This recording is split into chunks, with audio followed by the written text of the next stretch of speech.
পর্ব ৪ সত্যের মুখোমুখি। রাহাত এবার সিদ্ধান্ত নিল, আজ সে রহস্যটা বের করবে। রাতে সে দরজার পাশে লুকিয়ে থাকল। হঠাৎ একজন লোক এসে চিঠি রেখে চলে যাচ্ছিল। রাহাত দৌড়ে গিয়ে তাকে ধরল। লোকটা ঘুরে দাঁড়াতেই রাহাত স্তব্ধ, কারণ ওটা সে নিজেই, ভবিষ্যতের রাহাত।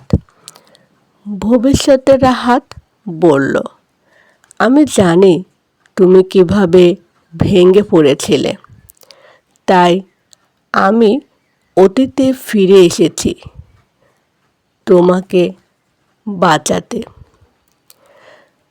রাহাতের চোখে পানি।